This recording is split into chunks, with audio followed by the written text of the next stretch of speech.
देवाचे हित वाहे माऊलीचे चित्त ऐशी कळवळ्याची जाती करीला भाविन प्रीती पोटी भार वाहे त्यासी सर्वस्वई साह्य तुका म्हणे माझे तुम्हा संतावरी ओझे विठ्ठल विठ्ठल विठ्ठल विठ्ठल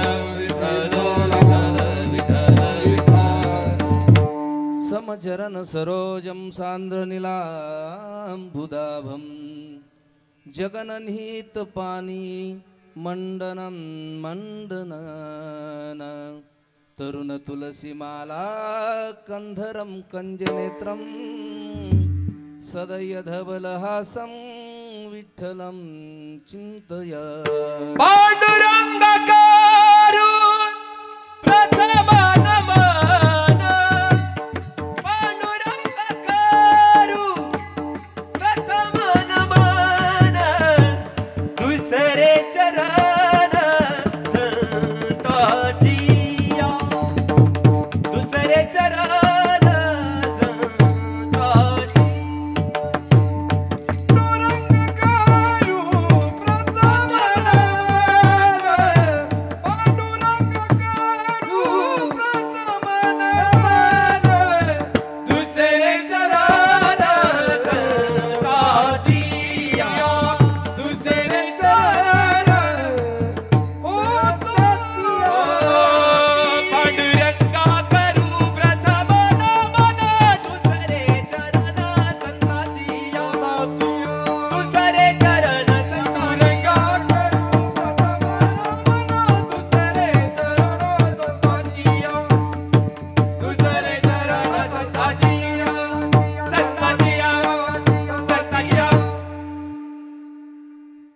कलावत्नी जीवोधरार्थावतारं कलाकांक तेजोधिकामोदि वक्त्रं खलानिश्यवादापनोदार दक्षं समाधिस्थ मूर्तिं भजे ज्ञानदेवं नमो सद्गुरु तुकया ज्ञानदीपा नमो सद्गुरु सच्चिदानंद रूपा नमो सद्गुरु भक्त कल्याण मूर्ती नमो सद्गुरु भास्करा पूर्ण कीर्ती गंगा विशुद्धं निदपाद स्पर्शं सरोवेष्टितं चुंबितं पुण्यस्थानं सराले स्थितं तं समाधिस्थमूर्तिं नमामि गंगागिरियोगिराजं तपोज्ञान वैराग्य भक्ति स्वरूपं सदालंकृतं साधु संन्यास योगं मुखे यस्य वेदांत शास्त्रार्थ नीतिं नमो नारायण गिरी परब्रह्म स्वरूपं नमो ज्ञानेश्वरा निवृत्ती उदारा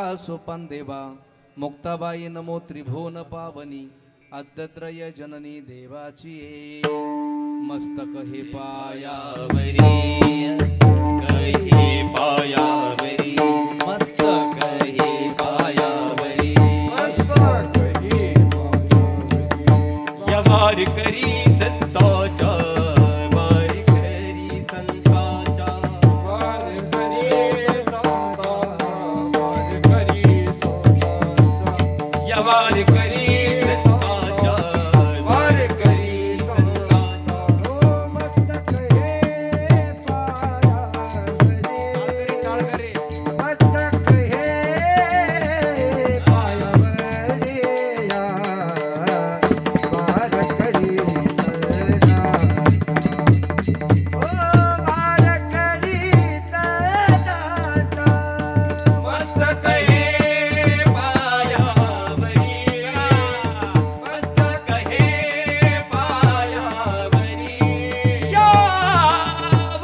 मस्तक हे पायावरी यवार करी संताचा वचन ऐका कमलापती माझी रंगाची विनंती कर जोडी तो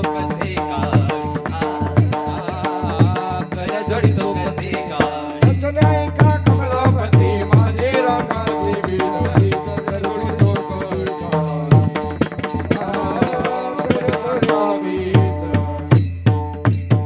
कर जोडी तो कथे का आपण असा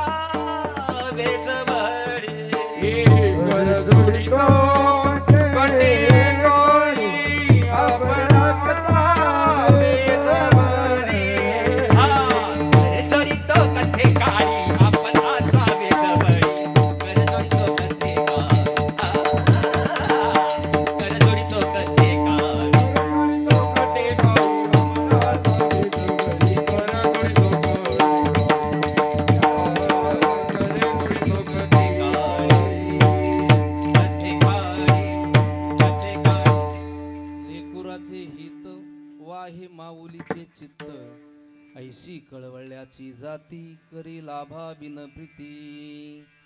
अखिलकोट ब्रह्मांड नायक राजाधिराज पंढरीश पांडुरंग परमात्मा मुक्त कैवल्य त्योजनिधी माऊली ज्ञानोबराया जगद्गुरु तुकोबराया आदिशक्ती मुक्ताई माता सद्गुरु गंगागिरीजी महाराज गुरुवर्य नारायणगिरीजी महाराज माझे गुरुवर्य स्वामी रामानंद गिरीजी महाराज महंत गुरुवर्य रामगिरीजी महाराज यांच्या चरणी साष्टांग प्रणिपात करून प्रस्तुत प्राप्त प्रसंगी चिंतन रूपी सेवेकरता निवडलेला अभंग जगद्गुरु हिंदवी स्वराज्याचे संस्थापक छत्रपती शिवाजी महाराज यांचे धर्मगुरु आणि दुसऱ्याचा संसार सुखाचा व्हावा म्हणून स्वतःच्या संसाराची राखरांगोळी करणारे माझे जगद्गुरु तुकोबराया यांनी या अभंगामध्ये प्रतिपादन केलंय की जगद्गुरु तुकोबराया म्हणतात संत संत तुम्हा आम्हा जीवावरती नित्य म्हणजे निरंतर उपकार करत असतात.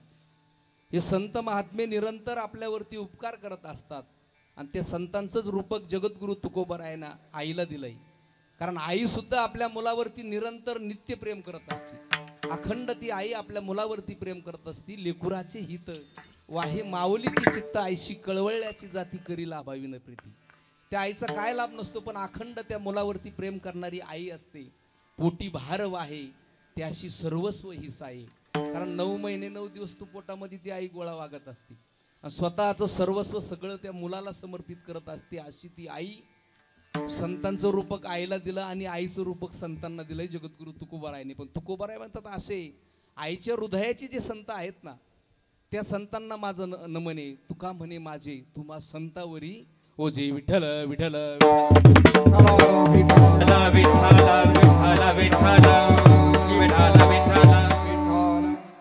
श्री क्षेत्र ब्रह्मगाव व्याताळ या ठिकाणी आपण ज्या निमित्ताने उपस्थित झालो आहोत ते निमित्त म्हणजे स्वर्गवासी बबाई बाई एकनाथ पाटील वेताळ मातोश्रींना जाऊन आज 1 वर्ष पूर्ण होत आहे.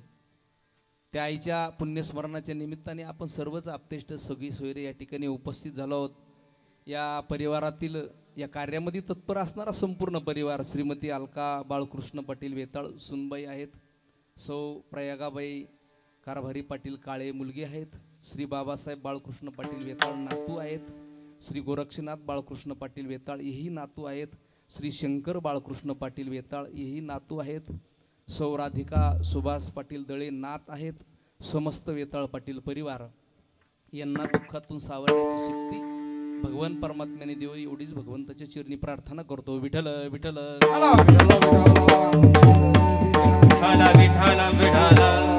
कारण आज खऱ्या अर्थाने ज्यांच्यामुळे तुमचं सर्वांचं दर्शन झालं असे असणारे आमचे मित्र कारण महाराष्ट्रभर ज्यांचा आवाज पोचतोय तुमच्या गावाचं वैभव असणारे माझे मित्र रावसाहेबजी महाराज वेताळ आणि आईचेच नातू असणारे आमचे बाबासाहेब भाऊ यांनी या कार्यक्रमाचं निमंत्रण दिलंय आणि सुंदर असं आयोजन सुंदर असं नियोजन या परिवाराने केलंय. कारण खरोखर धन्यवाद मी देईल कारण त्यांची आजी आहेत. बांधल्या पिंडीचा आळा तुटल्यानंतर वटवृक्ष उमळून पडल्यानंतर धरणाचा बांध फुटल्यानंतर किंबहुना देवाऱ्यातील दिवा विजून गेल्यानंतर जे दुःख समयला होतं जे दुःख धरणातील पाण्याला होतं जे दुःख वटवृक्षावरील निवास करणाऱ्या पाखरांना होतं जे दुःख गवताच्या काडीला होतं तेच दुःख या परिवारातील प्रत्येक सदस्याला झालंय. कारण गेलेल्या आईची मुलगी रडत असेल नातू रडत असतील पंतू रडत असतील पंतू नाही तर परतोंड आपण जे म्हणतो ती सुद्धा रडत असतील. कारण या आईनं एवढं भाग्य होतं त्या आजीचं का त्या आईना खापर आपण जे म्हणतो ना खापर पुंजवा म्हणून सुद्धा ते एक नातं त्या आईना या विश्वामध्ये ते भोगलंय. म्हणून त्या आईला जाऊन 1 वर्ष पूर्ण होतंय. कारण आई गेल्यावरती आईचं महत्त्व कळत असतो तसं नाही कळत. कारण ह्या परिवाराला घडवण्याचं काम त्या आईनं केलंय. कारण शून्यातून विश्व निर्माण केलंय. स्वतःचा मुलगा गेल्यावरती त्या आईनं संपूर्ण परिवार सांभाळला हो. सोपं नाही एवढं. कारण मंडळी जर गेली तर पुरुषाला ते संसार सावरता येत नाही. पण ती आज मुलगा निघून गेला वडील निघून गेले पण त्या आईनं सगळा संसार व्यवस्थित त्या आज मला मागाशी बोलले बाबासाहेब भाऊ ते आजीबद्दल सांगत होते ना त्यांच्या डोळ्यात मी पाणी बघितलंय. त्या आईबद्दल किती श्रद्धा असेल हो. कारण त्या आजीनं संपूर्ण संसार उभा केलाय. कारण काबाड कष्ट करून शून्यातून विश्व निर्माण जे केलं असेल ना ते आईनं केलंय. विठ्ठल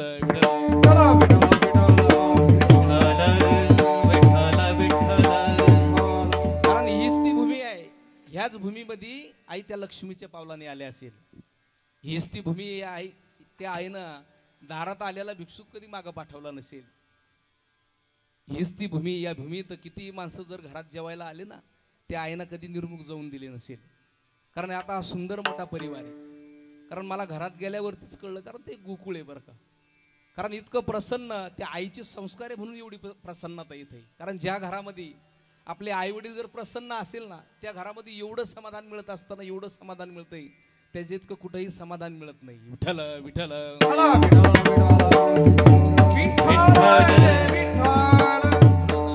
तिने नातू असतील ना आजींचे, यांनी सुंदर असा हा सोहळा आईचा साजरा करतायत. कारण ते आईचे उपकार कधी फिटत नसतात बरं का. कारण जीवनामध्ये माणसांनी पहिली नजर ती आईला शोधत असते. कारण आमच्या आयुष्यामध्ये आई नावाची संपत्ती एकदा निघून जर गेली ना, माणसाने किती मोठी संपत्ती कमवली ना, तरी माणूस तो भिकारीच असतो, एवढं लक्षात ठेवा. सबसे बड़ी है माँ, क्या बात है? सबसे बड़ी है माँ, सबसे बड़ी है माँ, सबसे बड़ी है माँ, हाय सबसे बड़ी है माँ, सबसे बड़ी है माँ, सबसे बड़ी है माँ, सबसे बड़ी है माँ, ये माँ से बढ़कर कोई नहीं रे, माँ से बढ़कर कोई नहीं रे, वो देती है दुआ, सबसे बड़ी है माँ, सबसे बड़ी है माँ, सबसे बड़ी है माँ, सबसे बड़ी है माँ, सबसे बड़ी है माँ,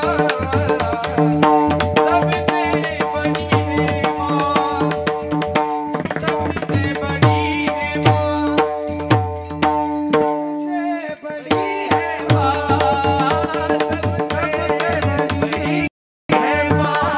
हाय सबसे बड़ी है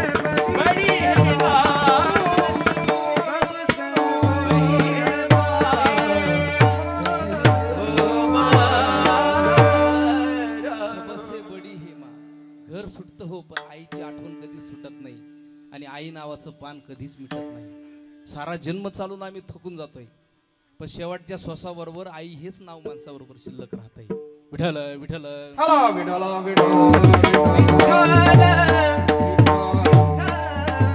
कारण मगाशी बाबासाहेब भाऊ बोलत होते, आई जे नाव असेल ना, त्या आईला जे नाव शोभतंय ना, तसं त्या आईनं कार्य तिचं आयुष्यामध्ये पार पडलंय. आईप्रमाणे तिनं आयुष्यभर सगळ्यांचा सांभाळ केलाय. सगळा परिवार असेल एकत्र ठेवलाय. शून्यातून विश्व निर्माण त्या आईनं केलंय. म्हणून त्या आईच्या पुण्यस्मरणाच्या निमित्ताने आपण सर्वच या ठिकाणी उपस्थित झाला आहोत. सुंदर असं आयोजन, सुंदर असं नियोजन या परिवारानं केलंय, त्यांना धन्यवाद देतो. इकडून जर सुरुवात केली तर आमच्या गावचं वैभव, आमच्या परिसराचा वैभव असणारे महाराष्ट्रातले एक युवा कीर्तनकार असणारे किरणजी महाराज हराळे सुद्धा उपस्थित आहेत, त्यांना सुद्धा धन्यवाद देतोय. या ठिकाणी दुसरंच आमच्या नगर जिल्ह्याचं वैभव, कारण आवाज गोड आहेत आहे, पण त्या आवाजाबरोबर स्वभाव सुद्धा खूप गोड आहे. आमचे गणेशजी महाराज गीते सुद्धा उपस्थित आहेत, त्यांना धन्यवाद देतोय. आपल्याच गावाचं वैभव असणारे माझे मित्र नेहमी माझ्याबरोबर असतात, रावसाहेबजी महाराज वेताळ, त्यांना सुद्धा धन्यवाद देतो. इकडं आमच्या वीरगावचं वैभव असणारे आमचे आप्पासुद्धा आता जुने बेटाच्या सान्निध्यात राहिलेले, नारंगिरी महाराजांच्या सान्निध्यामध्ये राहिलेले आमचे आप्पासुद्धा आज उपस्थित आहेत, त्यांना सुद्धा धन्यवाद देतो. सर्वच गावातील भजनी मंडळ असेल, आमचे श्रीकांत महाराज असतील, आपल्या गावाचं वैभव, सगळेच आता टाळकरी वृंद आणि आपल्याच परिसराचं भूषण मृदंग, ज्यांचा सुंदर असा गोडे स्वभावसुद्धा गोडे, आमचे प्रशांतजी महाराज गायकवाडसुद्धा उपस्थित आहेत, त्यांना सुद्धा धन्यवाद देतो. आणि समोर जे तुम्हाला कॅमेरा दिसतोय ना, माझा कीर्तनकार, आमचे मित्र असणारे, कारण त्यांनी सुद्धा शून्यातून विश्व निर्माण केलंय. आमच्या उमेशदादा भुसारेंनी, दादाने शून्यातून विश्व निर्माण केलंय. उमेशदादांचं म्हणजे कोणत्याही क्षेत्रामध्ये माणूस काम करत असताना त्यांनी परिपूर्ण ते काम केलं पाहिजे. उमेशदादाने ते शूटिंगमध्ये त्याची HD असेल, ते कॅमेरा असेल, त्याच्यामध्ये एवढा बारकाव्यानं अभ्यास केला ना, एवढा अभ्यास कीर्तनकाराचा नसेल. कारण कोणत्या कीर्तनकाराचा कुठं रील काढायचा हे ते ठरवतात, आणि तेवढं कीर्तन त्यांनी ऐकलेलं असतं. पूर्ण कीर्तन ऐकून एवढा अभ्यास आमच्या उमेशदादाने केलाय ना, कसा रील काढायचा, ते कीर्तन कसं शूट करायचं, कारण ज्या क्षेत्रामध्ये काम करत आम्ही असेल ना त्यांनी परिपूर्ण ते काम केलं पाहिजे. तसे आमचे उमेदवार आता परिपूर्ण ते काम करतायत म्हणून आज महाराष्ट्रभर त्यांचं नाव आहे. माझा कीर्तनकार तुम्ही यूट्यूबला सर्च करा, कारण हे कीर्तन आजचं महाराष्ट्रभर पसरणार आहे. विठ्ठल विठ्ठल विठ्ठल विठ्ठल विठ्ठल. आमचे उमेश दादा भुसारे त्यांना सुद्धा धन्यवाद देतोय. आमची साऊंड सिस्टीम ज्यांची गोडे राहुल निगुट गावातली. हा राहुल दादा तुम्हाला सुद्धा धन्यवाद देतो. माता वर्ग असेल पुरुष वर्ग असेल सर्वांच्या चरणी नतमस्तक होतो आणि माझ्या कीर्तनाकडे वळतोय. विठ्ठल विठ्ठल. हिंदू सनातन धर्मशास्त्रानुसार जीवाने एकदा देहाचा त्याग केला का आम्हाला हे महत्वाचे विधी आमच्या हिंदू धर्मामध्ये करावं लागत असतात. कारण गरुड पुराणाच्या नियमाप्रमाणे आम्ही हे विधिवत आमच्या संसारामध्ये आम्ही पार पाडले पाहिजे.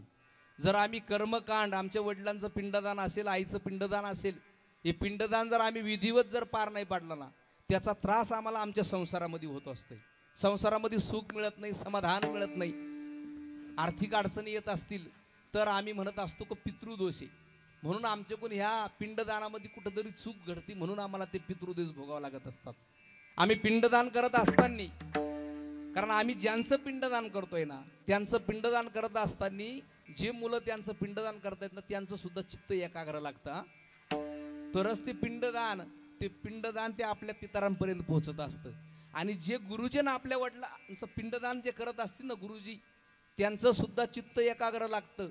त्यांचं जर चित्त एकाग्र नसतं तर ते पिंडदान केलेलं वडिलांपर्यंत पोहोचत नाही, आईपर्यंत पोहोचत नाही. भगवंताची भक्ती करत असताना अंतकरणामध्ये जर भाव नसेल ती भक्ती भगवंतापर्यंत पोहोचती का हो? नाही पोहोचत. रात्रभर जरी भजन केलं आयुष्यभर जरी परमार्थ केला ना पण अंतकरणामध्ये त्या भगवंताविषयी जर भाव नसेल ना ते भजन भगवंतापर्यंत पोहोचत नाही. तसं आम्ही ज्यांचं पिंडदान करतोय ना त्यांच्याविषयी जर अंतकरणामध्ये भाव जर नसेल ना आमच्या तर ते पिंडदान पोहोचत नाही, एकाग्र चित्त लागतंय. एकदा कन्याकुमारी या ठिकाणी स्वामी विवेकानंद गेले.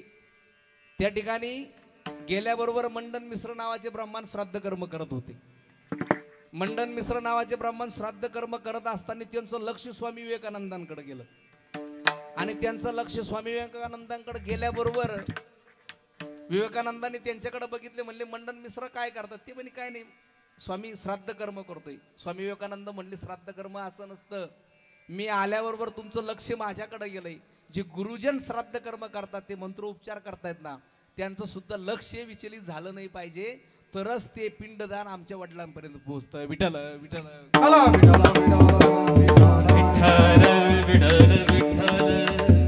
कारण हे पिंडदान करत असताना एक सूक्ष्म आहे म्हणून आम्ही व्यवस्थितरित्या ते पार पाडलं पाहिजे. तसं या विश्वाचा नेहमी या जगाचा नेहमी बघा जो जन्माला आलाय ना त्याला एक ना एक दिवस जावा लागणार आहे. जातशी ध्रुवर मृत्यू ध्रुवम जन्म मृतस्यच तस्माद परिहरित्यन्न तुम सोचितु मरशी. भगवान श्रीकृष्ण अर्जुनाला म्हणतात अर्जुना अरे काय धरून बसला, हे माझे ते माझे, तू मारले तरच ते मरणार आहे का अर्जुना? अर्जुना तू नाही तरी ते मरणार आहे, तू मारले तरीही ते मरणार आहे. उपजे ते नासे नाशिले ते पुनरपि दिसे, हे घटिका यंत्र जैसे परिभ्रमे. येथे उरो नाही आले अवतार, येथे उरो नाही आले अवतार, येथे उरो नाही आले अवतार, येथे उरो नाही आले अवतार.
त्यांना जावं लागलं हो.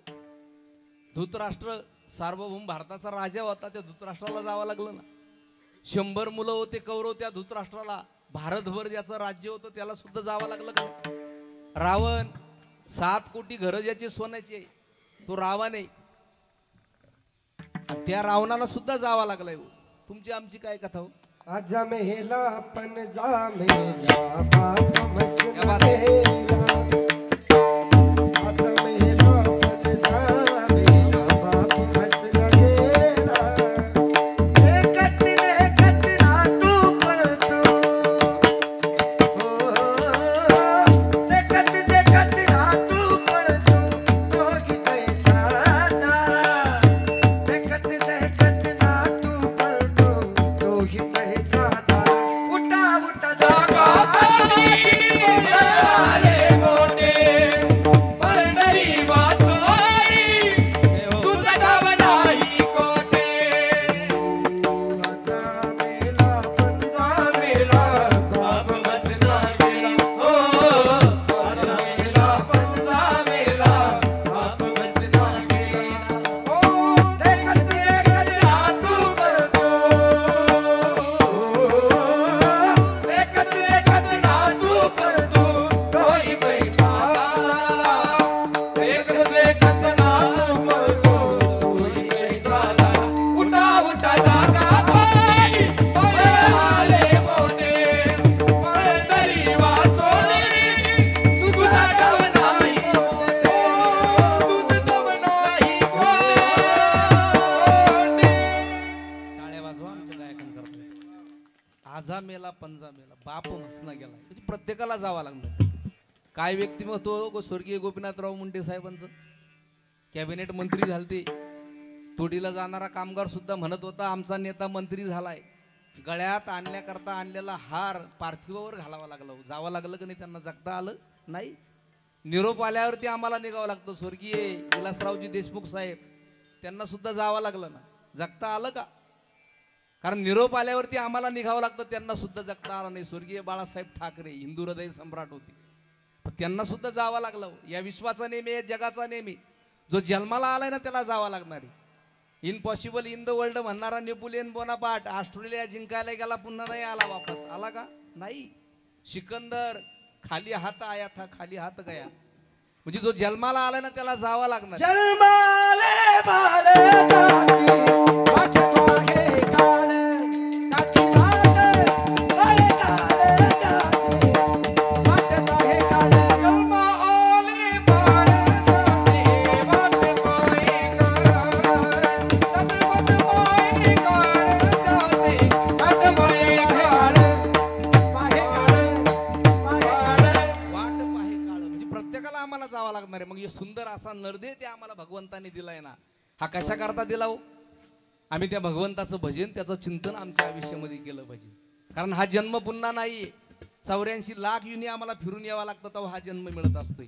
तेही कर्म चांगले केले तर. ओ नरदेह दुर्लभ झाला. शतवर्षाची गणना दयामध्ये दुःख यातना. तुम्ही आठवा मधुसूदना. नरदेह दुर्लभ झाला. शतवर्षाची गणना. नरदेह दुर्लभ झाला. शतवर्षाची गणना दयामध्ये दुःख यातना. ओ तुम्ही आठवा मधुसूदन. तुम्ही आठवा मधुसूदन. तुम्ही आठवा मधुसूदना. नरध्येय दुर्लभ जाणा. म्हणून हा जन्म पुन्हा कोणला नाही. साधू संतांना हा जन्म मिळाला त्यांना कळालाय. पशु पक्ष्यांना मिळाला सुद्धा नाही आणि कळाला सुद्धा नाही. तुम्हा आम्हाला मिळालाय पण तो कळाला का नाही कळाला. मग हा सुंदर द्या भगवंताने आम्हाला नरदेह दिला म्हणून त्याचं आम्ही भजन त्याचं चिंतन केलं पाहिजे ना. कारण एक तर जीवनामध्ये माणसाने काळ जिंकता आला पाहिजे, नाहीतर जग जिंकता आलं पाहिजे, नाहीतर शरीर जिंकता आलं पाहिजे. नाही शरीर जिंकता आलं तर देव तरी जिंकता आला पाहिजे ना आमच्या आयुष्यामध्ये. कारण माझ्या नाथबाबांनी काळ जिंकलाय. जगद्गुरु तुकोबारायानं शरीर जिंकलाय. आमच्या नामदेव महाराजांनी देव जिंकलाय. आणि माझे छत्रपती शिवाजी महाराजांनी अख्खं जग जिंकलंय हो. ही जग जिंकण्याची ताकद माणसामध्ये असली पाहिजे. काळ जिंकला म्हणजे नाथबाबांनी मरायचं कधी हे स्वतःच्या मनावरती होतं. एकदा नाथबाबांचं निधन झालं आणि त्यांची अंत्यविधी निघाली. निघाल्याबरोबर एक महिलांनी बघितलं, म्हटले नाथबाबाला आजच मरायला वेळ आला होता का? माझ्या मुलीला वाटी लावायचंय, तिला मुलीला वाटी लावायचं होतं सासरी. ती म्हणली नाथबाबाला आजच मरायला ही वेळ आली होती का? नाथबाबाने ते ऐकल्याबरोबर नाथबाबा त्या तिरडीवरती उठून बसले आणि त्या खांदेकऱ्यांना म्हणले थांबा मला खाली ठेवा. खाली ठेवलं आणि म्हणले तुझी मुलगी एकदा वाटी लावी, मी नंतर जाईन म्हटले उद्या. म्हणजे याला म्हणतात काळ जिंकणे.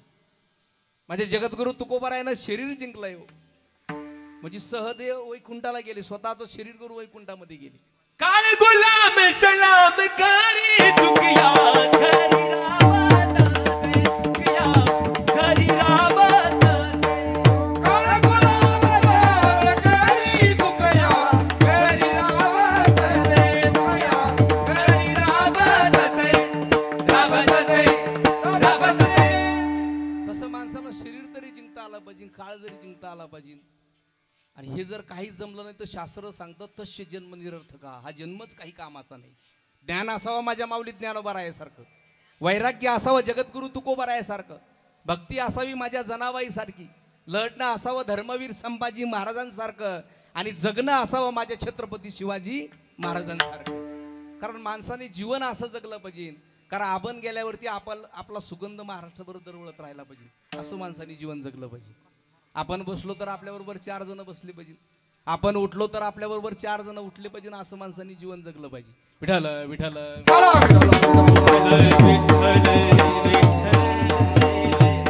आम्हाला वाटत असेल ना माझा शेवट गोड व्हावा, शेवट तो भला माझा बहु गोड झाला, शेवट गोड व्हावासा जर वाटत असेल आम्हाला त्या भगवंताचं भजन त्याचं चिंतन करावं लागणार आहे. तसं होईल का शेवट गोड? नाही होणार. संसारामध्ये जीवन जगत असताना शेवट खरा गोड व्हावासा जर वाटत असेल ना, आमच्या या मातोश्रीनं शेवट गोड करून घेतलाय. कारण आयुष्यभर तो प्रपंच सांभाळलाय, सुंदर असा परिवार त्या आईनं घडवलाय. त्या आईनं खऱ्या अर्थाने म्हणावा की शेवट तो भला माझा बहु गोड झाला. विठ्ठल विठ्ठल.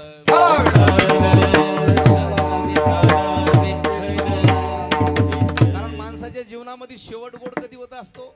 आयुष्यभर त्या भगवंताचं भजन केलं, त्याचं चिंतन केलं, तेव्हा शेवट गोड होत असतं. आमची कान्हो पात्र आहे, पंढरपूरच्या वाळवंटामध्ये आली. त्या कान्होपात्राने माऊली ज्ञानोबारायाला बघितलं आणि माऊली ज्ञानोबारायाला बघितल्यावर माऊली ज्ञानोबाराया जवळ आली आणि माऊली ज्ञानोबारायाच्या चरणावरती मस्तक ठेवलं आमच्या कान्होपात्राने. आणि मस्तक ठेवल्याबरोबर माऊली ज्ञानोबारायाला म्हणले महाराज ज्ञानोबाराया माझा कधी उद्धार होईल सांगा ना.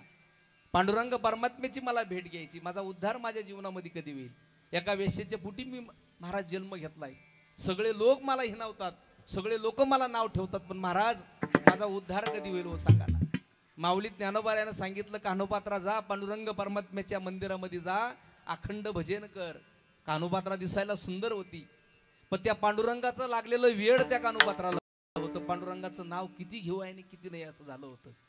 अखंड त्या भगवान परमात्म्याच्या भक्तीमध्ये मग्न असणारी ती कान्होपात्रा पांडुरंग परमात्म्याच्या मंदिरामध्ये गेली, विना गळ्यात घेतला आणि विना गळ्यात घेऊन त्या पांडुरंग परमात्म्याच्या नामस्मरणाचा जय घोष करत होती.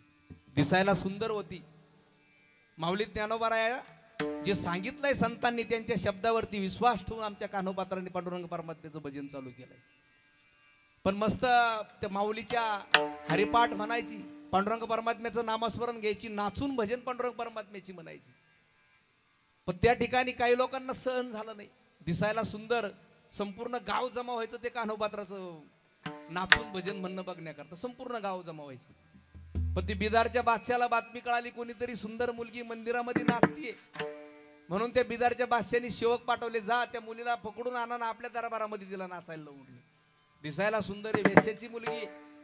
सेवक पाठवले आमच्या कान्होपात्रांनी, ते सेवक समोर बघितले, पकडायला आले आपल्याला. कान्होपात्राला कळलं आणि ती कान्होपात्रा पांडुरंग परमात्म्याच्या गाभाऱ्यामध्ये गेली आणि त्या पांडुरंग परमात्म्याच्या चरणावरती मस्तक ठेवलं, देवा आता तूच मला वाचव. आणि त्या कान्होपात्रांनी भगवंताच्या चरणावरती आपला देह समर्पित केलाय, देहच ठेवून दिलाय. खऱ्या अर्थाने त्या कान्होपात्रांनी म्हणावं की शेवट तो भला माझा बहु गोड झाला. विठ्ठल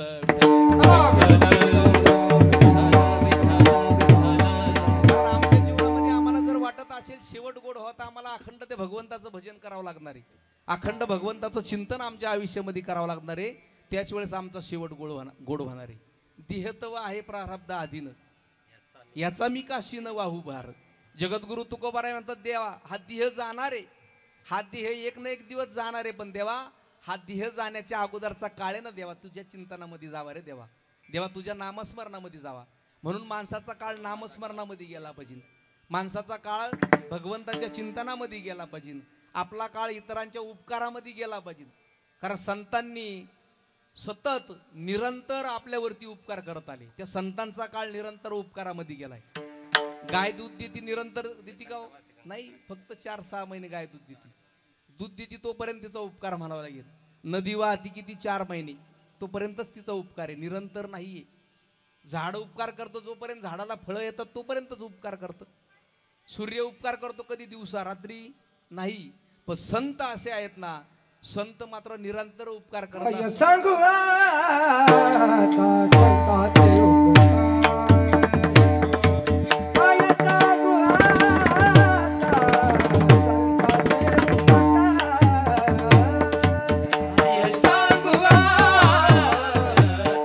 आता संतांचे उपकार, काय सांगू आता संतांचे उपकार.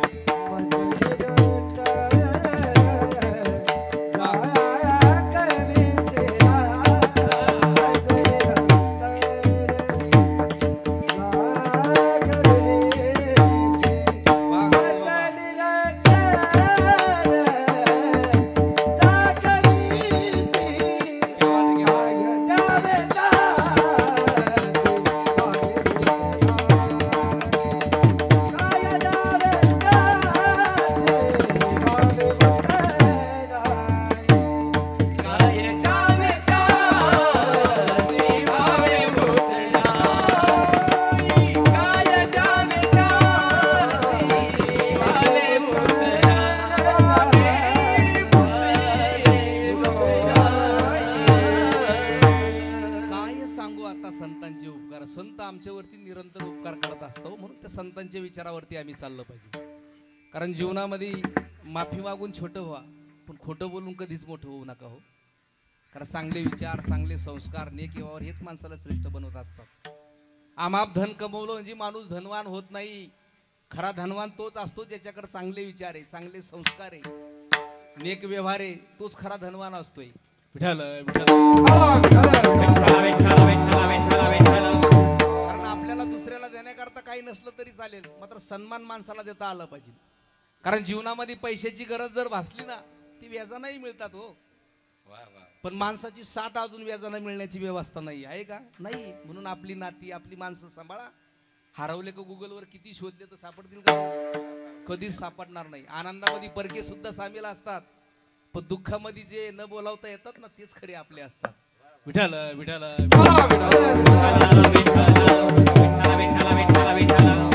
कारण जीवन जगत असताना सुगंध देणारी अगरबत्ती एकदा संपली का खाली फक्त काय उरतो? राख उरते. त्या राखेचा पुन्हा कधी सुगंध येतो का? कधीच नाही. तसं या देहामध्ये जोपर्यंत जीव आहे ना, तोपर्यंतच आपला सुगंध दरवळत राहील. एकदा जीव निघून गेला का खाली फक्त राख उरते. त्या राखेचा पुन्हा कधी सुगंध दरवळत नाहीये. म्हणून जीवनामध्ये जीवन जगत असताना चांगलं जीवन जगा, त्या भगवंताचं भजन करा, त्याचं चिंतन करा. कारण माणसाने विज्ञानाच्या जोरावरती, तंत्रज्ञानाच्या जोरावरती कितीही मोठी प्रगती केली ना, पण नियतीने मांडलेला डाव आणि नियतीने ठरवलेला हा शेवट त्याला स्वीकारावाच लागत असतो. याच्यात बदल होत नाहीये. या जगामध्ये येताना बरोबर देह असतो, पण हे जग सोडताना नाव असतंय, देह नसतो. जे देहाचं रूपांतर नावात करण्यालाच प्रवासालाच आयुष्य असं म्हटलेलं आहे. म्हणून जीवनामध्ये भगवंताचं भजन करा, भगवंताचं चिंतन करा, ते आपल्या बरोबर येणार आहे. माणूस म्हणत असतो माझी एवढी प्रॉपर्टी, तेवढी प्रॉपर्टी. भगवंत हसत असतो. भगवंत म्हणत असतो अरे 7-12 सगळ्या माझ्या मालकीचं आहे, तुला फक्त 70 ते 80 वर्षाच्या करारावरती इथं पाठवलंय. बेट्याच्या दिवशी करार संपेल ना, त्या दिवशी तुला शर्टाचं बटन लावायला सुद्धा वेळ दिला जाणार नाही. त्या भगवंताची किमया आहे. म्हणून जीवनामध्ये जीवन जगत असताना ते भगवंताचं भजन करा, त्याचं चिंतन करा आणि आपला देह दुसऱ्या करता झिजवा. समाजामध्ये ज्याला गरज असेल त्याला आपलं शरीर झिजवलं पाहिजे. कारण एखादी वस्तू वापरली नाही का ती गंजते, एखादी वस्तू नाही वापरली का ती गंजते, आणि जास्त वापरली का ती झिजते. मग न वापरता गंजण्यापेक्षा इतरांच्या सुखदुःखामध्ये झिजणे केव्हाही चांगलंच आहे. झिजुनी स्वतःच्या देणारी दुसऱ्यास मधुगांध द्या.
भरभरा आनंदी जीवनाचा सुगंधानी दरवळावा.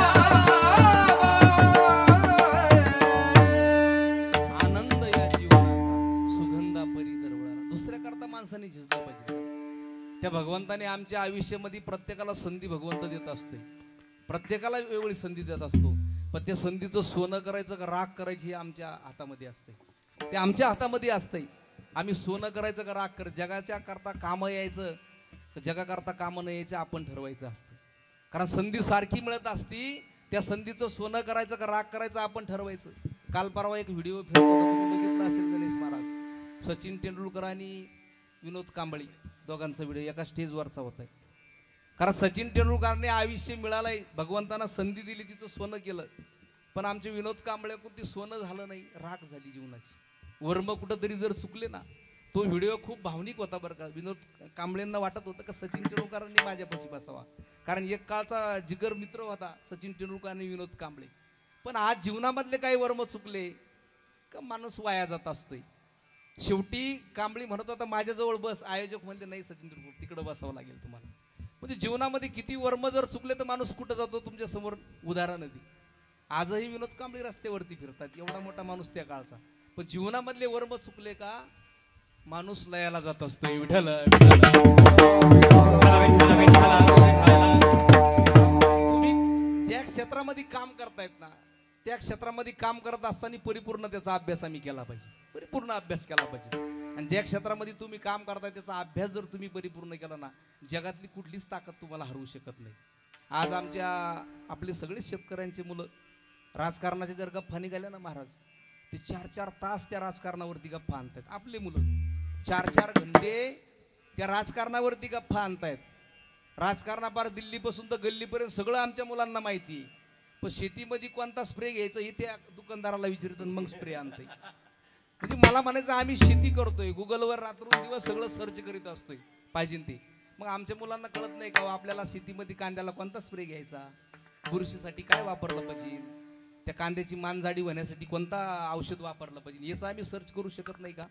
आणि तुम्ही जर ज्याच्यामध्ये परिपूर्ण जर अभ्यास केला ना, त्या क्षेत्रामध्ये तुम्हाला जगातली कुठलीच ताकद हरवू शकत नाही. विठ्ठल विठ्ठल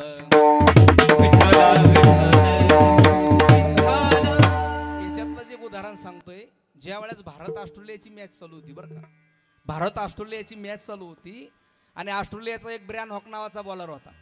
त्यांनी काय केलं, त्या काळामध्ये सचिन तेंडुलकरांची विकेट घेतली. सचिन तेंडुलकरांना आउट केलं त्या ब्रॅन हॉक नावाच्या बॉलरने. सचिनला आउट केल्याबरोबर त्या ब्रॅन हॉकला एवढा आनंद झाला, ते आनंद साजरा करायला लागला त्या ग्राउंडमध्ये, उड्याच मारायला लागलं. कारण त्या काळामध्ये सचिन तेंडुलकरांना आउट करणं एवढं सोपी गोष्ट नव्हती. कारण क्रिकेटचा देव मानला जायचं सचिन तेंडुलकरांना, त्यांना आउट करणं सोपं नव्हतं. मॅच झाली, मॅच झाल्याबरोबर तो ब्रॅन हॉक नावाचा बॉलर सचिन तेंडुलकरांकडे आला आणि म्हणला Sachin sir please one autograph. Sachin सरांनी त्या ऑटोग्राफवर काय लिहून दिलं माहिती का, सचिन सर त्याला म्हणले बाळा तुझ्या आयुष्यातलं तू ज्या मला बॉलवरती आउट केलंय ना, पुन्हा तुझ्या आयुष्यामध्ये तू कधीही तुझ्या बॉलवरती मला आउट करू शकत नाही म्हणले, कधीच आउट करू शकत नाही. किती रियाज कर म्हणले, किती प्रॅक्टिस कर म्हणले जा. त्याच्यानंतर ऑस्ट्रेलियाला बरोबर सचिन तेंडुलकर 45 मॅच खेळले, पण एकही बॉलवरती ब्रॅन हॉकच्या बॉलवरती एकदाही आउट झाले नाही. एका पत्रकारांनी सचिन तेंडुलकरांना विचारलं Sachin sir how is possible, हे कसं शक्य झालं तुम्हाला. आणि सचिन तेंडुलकरांनी दिलेलं उत्तर आहे, सचिन तेंडुलकर म्हणले ब्रॅन हॉकने मला ज्या बॉलवरती आउट केलं होतं ना, त्या बॉलचा रिप्लाय तो व्हिडिओ मी 1000 वेळेस बघितला. त्याच्यात काय चूक माझी घडली होती ती मी शोधली आणि ती चूक शोधून काढल्यामुळे याला म्हणतात चुका सुधारवणे. 1000 कामं करणारा माणूस पॉवरफुल बनत नाही, पण एक काम ज्या वेळेस 1000 वेळेस करील ना, त्याला हे जगातली कुठलीच ताकद हरू शकत नाही. विठ्ठल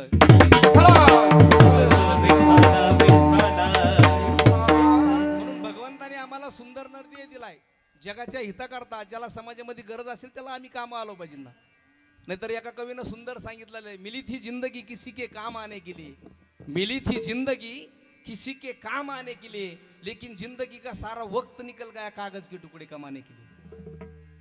क्या करोगे इतना कमा कर, कफन में जेब है ना कबर में अलमारी, ये मौत के फरिश्ते रिश्वत भी नाही लेते. आयुष्यभर पैसे कमावण्यामध्ये घालवलं, पण मरायच्या वेळेस आठवण आली की पैसे बरोबर नेता येणार नाही. माणसांनी नेले असते हो, पण ती कफन असती का त्याला सुद्धा खिसा नाही, स्मशानामध्ये सुद्धा अलमारी नाही, तरीही नेले असते गठुडं बांधून. पण तो हो मौत के फरिश्ते रिश्वत भी नाही लेती. यमराजे रिश्वत घेतो का हो? नाही घेत. म्हणून माणूस कितीही चतुर असला ना, आपल्याही पेक्षा तो भगवान परमात्मा चतुर आहे. विठ्ठल विठ्ठल. म्हणून जीवनामध्ये जीवन जगत असताना संतांनी आमच्यावरती निरंतर उपकार केले, कायम संतांनी उपकार केले. आणि तेच जगद्गुरु तुकोबाराय सांगतात, त्या संतांचं रूपक आईला दिलंय. जगद्गुरु तुकोबाराय म्हणतात संत निरंतर आपल्यावरती उपकार करत असतात. आणि जगामधलं दुसरं एक पार्ट असं आहे म्हटले, ती आई म्हणजे आपल्यावरती निरंतर उपकार करत असते. आणि जगद्गुरु तुकोबारायांनी तेच रूपक वापरलं, अभंगाचं पहिलं चरण. हो लेकुराचे हित, लेकुराचे हित, लेकुराचे हित, लेकुराचे हित,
आपल्या मुलावरती किती प्रेम करत असते हो, काही तिचं हित नसतं, पण अखंड मुलावरती प्रेम करणारी असती ती आई असती. लेकरू जर होत नसलं तर रडणारी आई असते हो, ते लेकरू जर खात नसलं तरी रडणारी आई असते, त्याच लेकराचं लग्न होत नसलं तरीही रडणारी आई असते, आणि तेच लेकरू म्हातारपणी सांभाळत नसलं तरी रडणारी आई असते. आईचं जीवन कसं आहे हो, अखंड दुसऱ्याकरता झिजणारं जीवन आहे. विचार करा, ती आई लेकरू जर जन्माला आलं तर स्वतः आंबट खाणार नाही हो, तिखट खाणार नाही, तिला माहीत असतं थंड खाणार नाही, माझ्या मुलाला खोकला लागेल, सर्दी होईल, म्हणून स्वतः सुद्धा कमी खायचं. आपल्या मुलाला कुठल्याही प्रकारचा त्रास झाला नाही पाहिजे, आईचं हे वैशिष्ट्य असतंय. ही घराचं मांगल्य आहे, बाप घराचं अस्तित्व आहे. हजारो माणसं मिळतील आयुष्यामध्ये, पण हजारो चुकांना क्षमा करणारे आईबाप पुन्हा कधीही मिळणार नाहीये. ढगाच्या आड गेलेला सूर्य दिसेल, पण माती आड गेलेली आई दिसेल का? कधीच दिसणार नाही. म्हणून तुम्ही कितीही शिकलात ना, कितीही मोठे झालात ना, पण आई बापाच्या आशीर्वादाशिवाय सगळं काही व्यर्थ असते. जी आई तळ हाताच्या बोडाप्रमाणे आपल्या लेकरांचा सांभाळ करत असती, आपल्या दरवाजा समोर जोपर्यंत आई बसलेली ती श्रीमंती, आपला बाप बसलेला आहे तोपर्यंत श्रीमंती. आई गेल्यावर कोणाला दाखवायची होती श्रीमंती? कारण जीवनामध्ये त्या लेकरावरती एवढं प्रेम करत असती ती आई, एवढं प्रेम करत असती, इतकं प्रेम करते ती आई, निरंतर म्हणजे कायम प्रेम करणारी आई असते.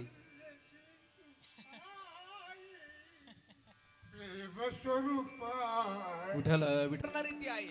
आजही माता वर्ग इथं बसलेले, मला सांगा बरं आई, तुमची आई किती म्हातारी होईल असू द्या, तुम्ही माहेरी जा बरं.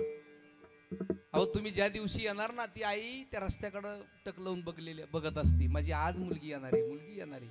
मुलगी जर आली ना, तिला उठताना काय येऊ देऊ, स्वतः चहा टाकेल, तुम्हाला कुठल्याही प्रकारचं काम करू देत नाही आई ती. पुरीला म्हणते पुरी थांब बस, तू तुझ्या संसारामध्ये थकून गेली असेल, बळजबरी पुरीला 4 दिवस ठेवेल, पण कुठलंही काम त्या मुलीला करू देत नाही. किती प्रेम असतं ते आईचं. पण जाताना तुमची पिशवी ती कधीही रिकामी पाठवणार नाही. आईची किती हालाकीची परिस्थिती असू द्या, किती गरिबी असू द्या, पण जाताना तुमची पिशवी ती कधीही रिकामी पाठवणार नाही. 4 शेंगा देईल, 4 शेवया देईल, 4 कुरडया देईल. 4 महिन्यापासून मुलीकरता जपून ठेवलेलं असतं तिला. तिला माहित असतं माझी लेक येणार आहे, कारण माझी मुलगी येणार आहे. त्या मुलीला बळजबरी 4 दिवस ठेवती, कुठल्याही प्रकारचा आळस करत नाही. मुलगी जोपर्यंत माहेरामध्ये ना तोपर्यंत पहाटे 5ला उठेल राहील. त्या मुलीकरता काय देऊ नाही कधी असं होत असतं ते आईला. माहेर किती दिवस आहे हो? माहेरामध्ये जोपर्यंत आई जिवंत आहे ना तोपर्यंतच आहे, बाप जिवंत आहे तोपर्यंतच आहे. आई बाप निघून गेल्यावर कोणाला दाखवायचं ते? कारण भावानं केवढा मोठी गाडी पाठवली, केवढा बंगला बांधला, नाही जावं असं वाटत का? त्या माहेरामध्ये आमचं दुःख सांगणारं कोणी शिल्लक राहिलं नाही. म्हणून आई आपलं जीवनाचं सर्वस्व आहे. जेवच्या जीवनामधली आई निघून गेला ना त्याचं मायाचा सागर आटलाय. रवीची चांदणी तू चंदनाची कोर, शीतल तुझी छाया मला हवी जीवन. तुझ्या शीतल छायेमध्ये उभं आयुष्य जगेल. आई देवापाशी मी ग, आई तुलाच मागेन.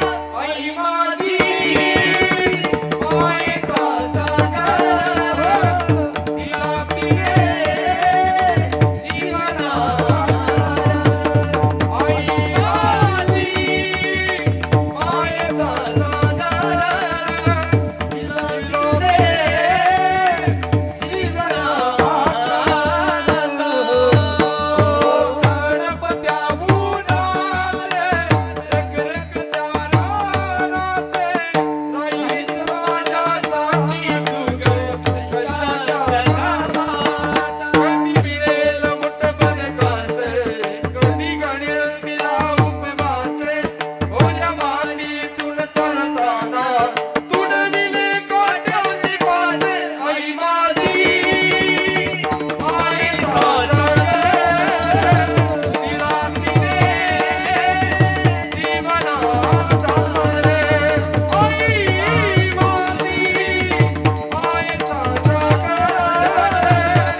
जीवनामध्ये.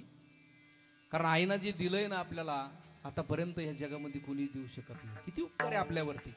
अखंड आपल्याकरती झिजणारी ती आई असते. विठाला विठाला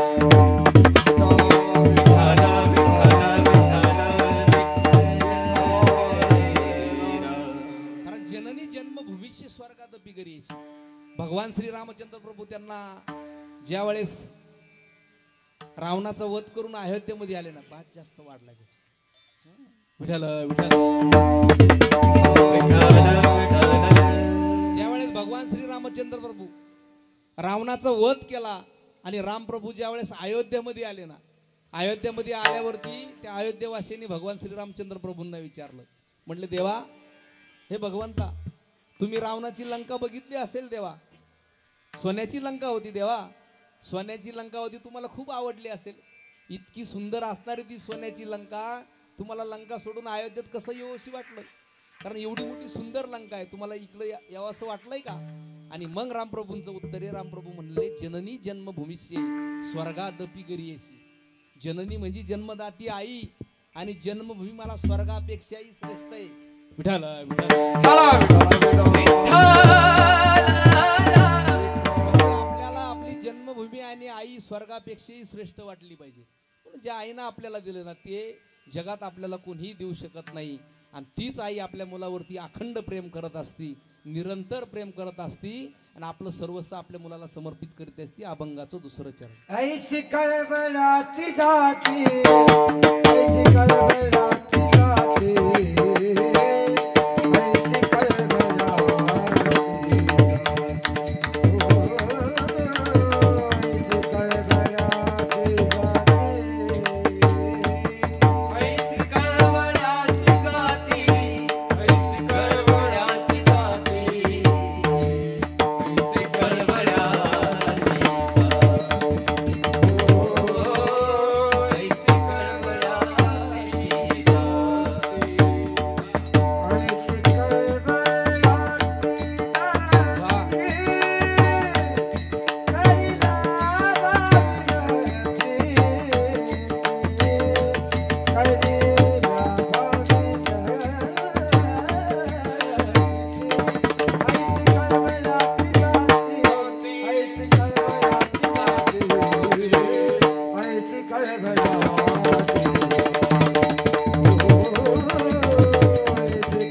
आईचं काही लाभ नसतो तरी आयुष्यभर त्या मुलावरती आपल्या लेकरावरती प्रेम करत असते. आई तर मुलावरती प्रेम करते, पण आईबापासाठी समर्पण करणारी मुलं आहे या जगामध्ये आजही. आईबापा करता समर्पण करणारी मुलं आहे. आई एक मुलाकरता समर्पण करते, पण मुलं सुद्धा आई करता समर्पण करणारी आहे या जगतामध्ये. म्हणजे छत्रपती शिवाजी महाराज आई करता केलेलं समर्पण होतं त्यांनी. लहानपणी जिजाईसाहेब छत्रपती शिवाजी महाराजांबरोबर खेळ खेळायचे, कारण राजांना खेळण्याकरता आईसाहेबच त्यांच्याबरोबर खेळ खेळायच्या. पण एकदा जिजाईसाहेब म्हणल्या, छत्रपती शिवरायांना म्हणल्या, शिवराय तुम्ही जर खेळात हारले ना, मी मागाल ते द्यावा लागणार आहे, आणि जर मी खेळात हारले तर तुम्ही मागाल ते दे. एकदा छत्रपती शिवाजी महाराज खेळामध्ये हारले, आणि हारल्याबरोबर आऊसाहेब म्हणल्या, शिवबा मी मागाल ते तुम्हाला द्यावा लागणार आहे. छत्रपती शिवाजी महाराज म्हणले, आई तुम्ही मागून तर बघा, तुम्ही मागा, मी द्यायला तयार आहे. आणि आऊसाहेबांनी काय केलं, दरवाजाच्या किल्ल्यावरती छत्रपती शिवाजी महाराजांना नेलंय, समोर दाखवलं, शिवबा समोर काय दिसतंय. छत्रपती शिवाजी महाराज म्हणले, आऊसाहेब समोर एक नगर दिसतंय. म्हणले, नाही शिवबा, त्या नगराच्या पलीकडे काय दिसतंय ते एकदा बघा. शिवबा म्हणले, आऊसाहेब गड किल्ले दिसत आहेत, त्या गड किल्ल्यांवरती काय दिसतंय शिवबा ते बघा एकदा नीट. छत्रपती शिवाजी महाराजांनी वरती बघितलं, म्हणले, आऊसाहेब मोगलांची हिरवळ दिसते आऊसाहेब त्या किल्ल्यांवरती. आणि त्याच वेळेस जिजाऊसाहेब म्हणल्या, छत्रपती ती मोगलांची हिरवळ ज्या ठिकाणी दिसते ना शिवबा, त्या ठिकाणी मला भगवा फडकताना बघायचंय, भगवा फडकताना बघायचंय. आणि छत्रपती शिवाजी महाराजांनी आपल्या आईच्या चरणावरती मस्तक ठेवलं, आणि तिथून पुढचं सगळं आयुष्य भगवा करण्यात घालवलंय. ही ताकद त्या छत्रपती शिवाजी महाराजांवरती. याला म्हणतात आईसाठी केलेलं समर्पण. विठ्ठल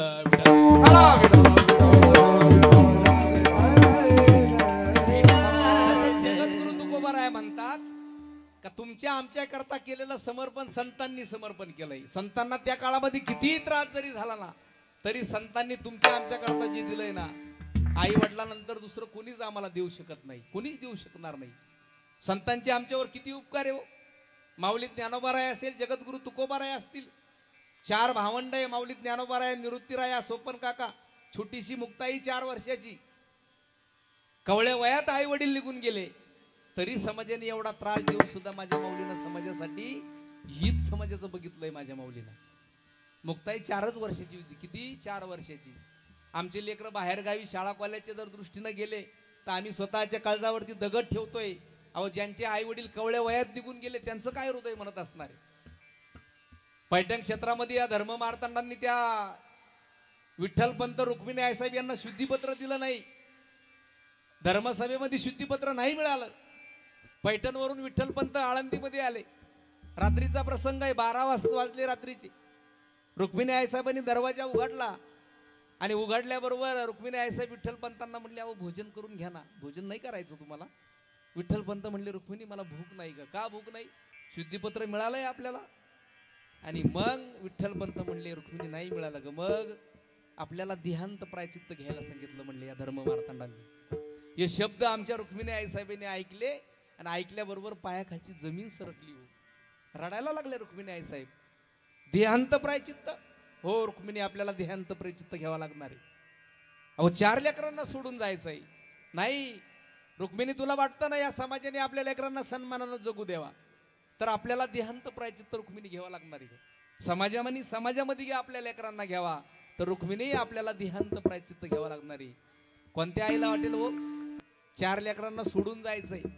छोटीशी मुक्ताई 4 वर्षाची, 4ही लेकरं खाली झोपलेले, आणि आमच्या रुक्मिणी आईसाहेबांनी रात्रीच तो निर्णय घेतला देहांत प्रायचित्त घेण्याचा. आणि 12 वाजता दोघं पती पत्नी लेकरांना सोडून देहांत प्रायचित्त घ्यायला निघाले. 4ही लेकरं जमिनीवरती झोपलेले. रुक्मिणी आईसाहेबांना 3ही लेकरांच्या मस्तकावरून हात फिरवला. 4 वर्षाची मुक्ताई, तिला स्वतःच्या छातीला कवटाळलं. कारण ज्या आईनं जन्म दिला त्या लेकरांना कसं सोडून जायचं, एवढं प्रेम त्या आईचं असतं. स्वतःच्या छातीला त्या मुक्ताईला कवटळलं त्या आईना, आणि डाय मुकलून रडायला लागली. माझी मुक्ता खूप लहानी होती. कासावीस प्राण मनत रमारी, कासावीस प्राण मनत रमारी, कासावीस प्राण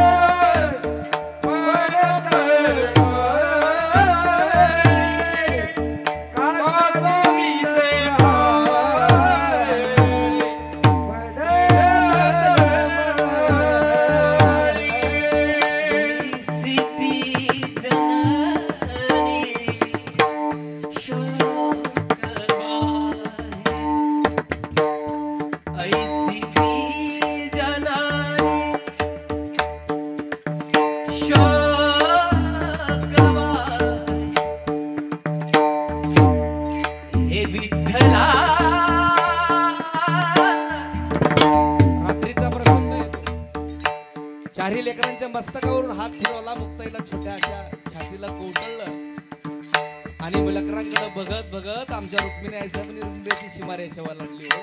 4 लेकरांना सोडून निघाले. कधीही त्या मुक्ताई बगर आमच्या रुक्मिणी आईसाहेब राहिल्या नव्हत्या. छोटीशी मुक्ताई आदिशक्ती आहे ती, पण त्या मुक्ताईला सोडून, तिन्ही लेकरांना सोडून आमच्या आईना उंबरेची सीमारेषा लागली आणि त्या इंद्रायणीच्या डोहामध्ये ध्यानंत प्रायचित्त घेतलंय. सकाळ झाली, माऊली ज्ञानोबराय उठले, निवृत्ती दादा सोपान काका उठले. उशाला असलेलं पत्र हातात घेतलं आमच्या माऊलीना. त्या पत्रात लिहिलं होतं, बाळांनो आम्ही देहांत प्रायचित्त घेतोय, आम्हाला माफ करा बाळांनो, कारण समाजाने तुम्हाला सन्मानानं जगू द्यावा ही आमची अपेक्षा आहे. समाजाने तुम्हाला समाजामध्ये घ्यावा म्हणून आम्ही देहांत प्रायचित्त घेतो. बाळांनो आम्हाला माफ करा.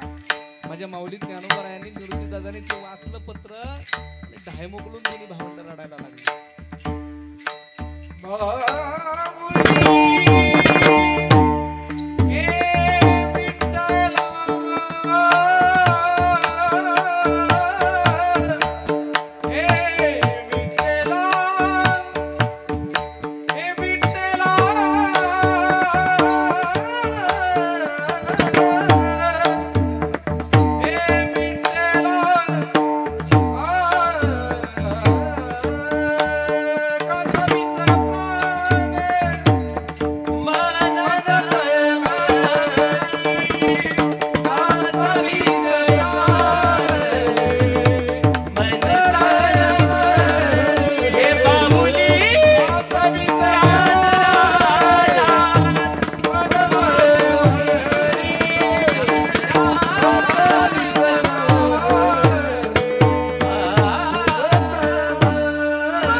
घराच्या बाहेर बघितलं, आई दिसत नाही, बाबा दिसत नाही. त्या छोट्याशा मुक्ताई ना माऊली ज्ञानोबराया जवळ आली, कमरेला मिठी मारली, म्हटली दादा आई कुठे सांगा ना, दादा आई कुठे सांगा ना, आई बिगर मी 1 मिनिट कधी राहिले नाही, दादा सांगा ना. आणि ती छोटीशी मुक्ताई रडायला लागली. 4 भावंड रडतायत आणि माझ्या माऊली ज्ञानोबरायाने त्या मुक्ताईची समजूत काढली. मुक्ता पिढी झाली का ग, आदिशक्ती आहे तू. संत आणि नदी आपला रस्ता कधीच सांगून जात नसतात का, कसला विचार करते मुक्ताई तू. मुक्ता आई बाबा ज्या गावी निघून गेले ना मुक्ता, त्या गावावरून पुन्हा कधीही वापस येणार नाही मुक्ता. आणि त्या मुक्ताईची समजूत माझ्या माऊली ज्ञानोबरायानं काढली आणि समाजाने इतका त्रास देऊन सुद्धा माझ्या माऊलीना जगाला विश्व शांतीचा दिलासा देणारा ग्रंथ राज ज्ञानेश्वरी सारखा ग्रंथ माझ्या माऊलीनं तुम्ही आम्हाला समर्पित केला आहे. ही ताकद त्या संतांची. तरी माझ्या माऊलीनं ज्ञानेश्वरी मध्ये कुठं उल्लेख केला नाही का या समाजाने आम्हाला त्रास दिलाय म्हणलेलं, कुठं कुठंच नाही. उलट माऊलीनं पसायदान लिहून ठेवलं, आता विश्वात्मके देवे येणे वाग्यज्ञ तोषावे, तोसून मज द्यावे पसायदान. हे भगवंता, हे देवा, देवा तुझ्याकडे शेवटचं मागतो, अख्खं विश्व सुखी कर. ज्यांनी त्रास दिला ना त्याला सुद्धा सुखी कर, ज्यांनी त्रास नाही दिला त्याला सुद्धा सुखी कर. जे खळांची व्यंकटी सांडो तया सत्कर मी रथी वाढो. हे संतांचे विचार आहे. त्या संत महात्म्याने तुम्ही आम्हाला निरंतर आमच्यावरती प्रेमच केलंय, अखंड उपकार त्या संत महात्म्याने केलंय. जशी आई आपल्यावरती अखंड उपकार करत असती, 9 महिने 9 दिवस पोटामध्ये तू गोळा वागवते आणि आपलं सर्वस्व त्या मुलाला समर्पित करत असती, ती म्हणजे आई. अभंगाचं 3रं चरण. पोटी बारे बाय, पोटी बारे बाय, पोटी बारे बाय, पोटी बारे बाय, पोटी बारे बाय, पोटी बारे बाय,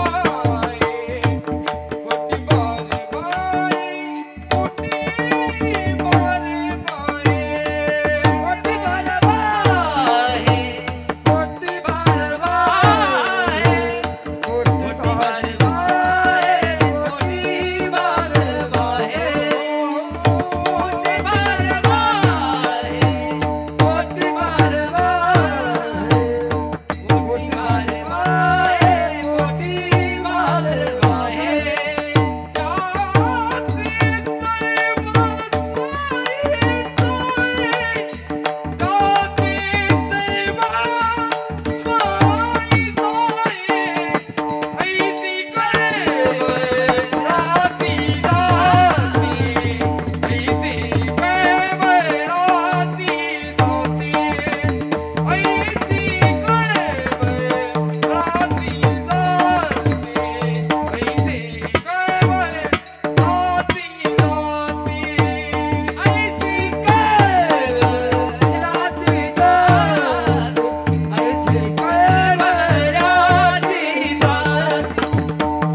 त्याशी सर्व सोयी साई ती आई असती 9 महिने 9 दिवस त्या लेकराचं ओझं वागते आणि आपलं सर्वस्व त्या मुलाला समर्पित करत असते, कारण अशी ती आई असते.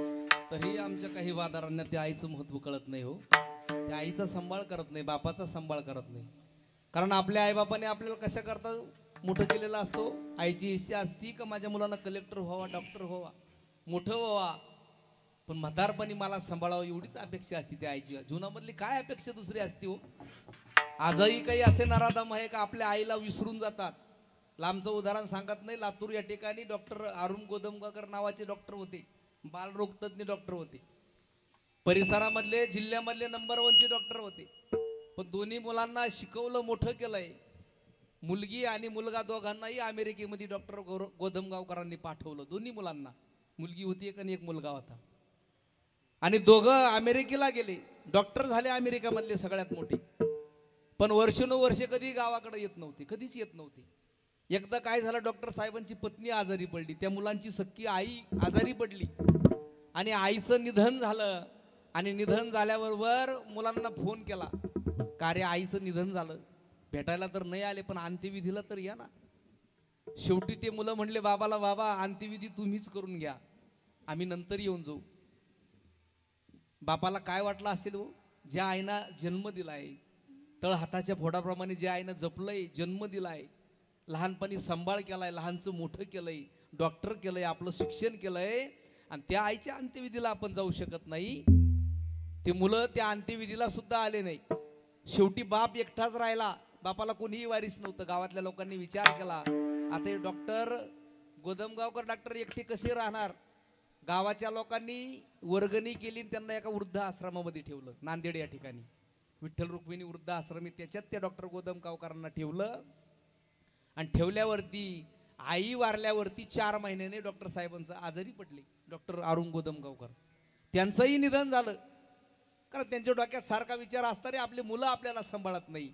त्यांचंही निधन झालं. आणि त्या आश्रमाच्या, वृद्ध आश्रमाच्या व्यवस्थापकाने त्यांना कळवलं मुलांना का तुमच्या वडिलांचं निधन झालं, तुम्ही लवकर या त्यांच्या अंत्यविधीला. मुलांनी काय म्हणावं, मुलं म्हणले आम्ही 50,000चा चेक पाठवतो, अंत्यविधी तुम्हीच करून घ्या. मला हे म्हणायचंय, अशा अवलदी जर आम्ही जन्माला घालत असलो तर नाही घातलेल्या बऱ्या ना कधी आमच्या आयुष्यामध्ये. आमच्या मुलांना नेहमी होतं तो शिक्षण करा, डॉक्टर करा, इंजिनियर करा, क्लास 1 अधिकारी करा, क्लास 2 अधिकारी करा, पण आमच्या मुलांना वारकरी बनवल्याशिवाय राहू नका. शाळा कॉलेजमध्ये आम्हाला शिक्षण मिळणार आहे, पण संस्कार मिळतील का? कधीच मिळणार नाही संस्कार. म्हणून आमच्या मुलांना एकदा संस्कार पहिले द्या हो, शिक्षण नंतर द्या. आमची अपेक्षा असती डॉक्टर करू, मोठा करू, पण पुन्हा तो मुलगा कधीही आपल्या आईबापांना बघायला येत नाही. म्हणून मुलांना सुसंस्कृत बनवावं पहिल्यांदा, आणि मग शिक्षण करा. सुसंस्कृत बनवा, वारकरी बनवा, वारकरी शिक्षण त्या मुलाला द्या. तो मुलगा कधीच आपल्या आईबापाला सांभाळल्याशिवाय राहणार नाही. विठ्ठल विठ्ठल.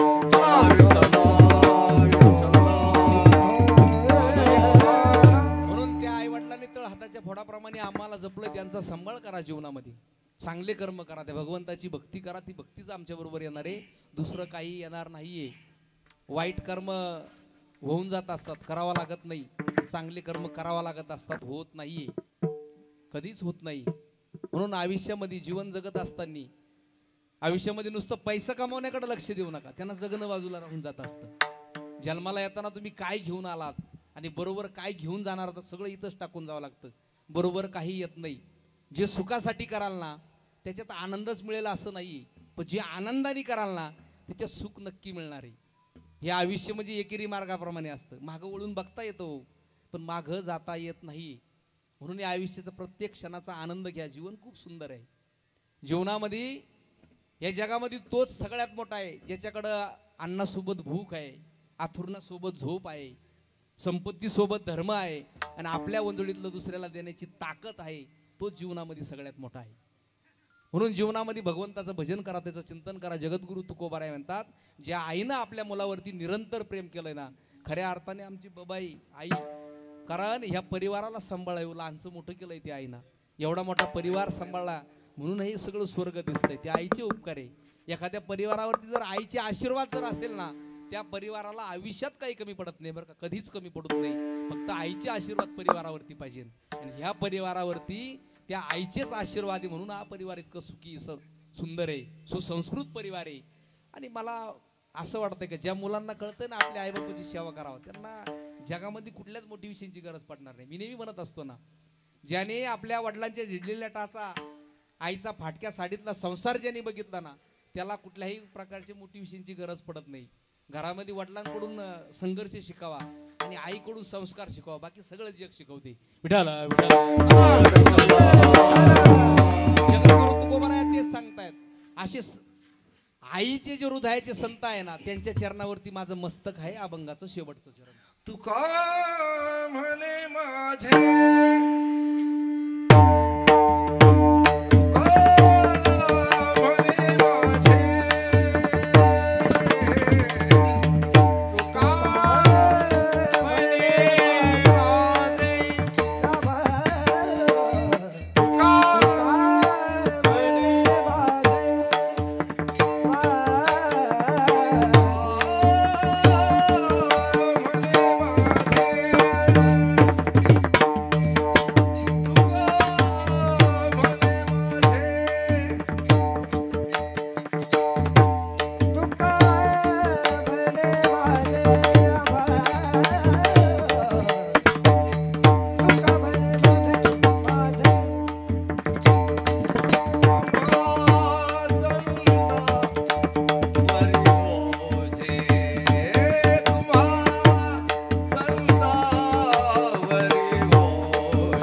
तुम्हा संतावरी ओझे अशा अभंगाचा सरसर अर्थ तुमच्या पुढे ठेवण्याचा प्रयत्न केला आहे.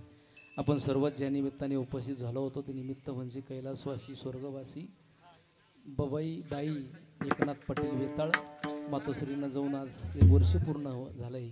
त्या आईसाहेबांना भगवंताच्या दरबारामध्ये सद्गती प्राप्त हो आणि भगवंताच्या चरणी त्या आईला जागा मिळो एवढीच अपेक्षा करतो.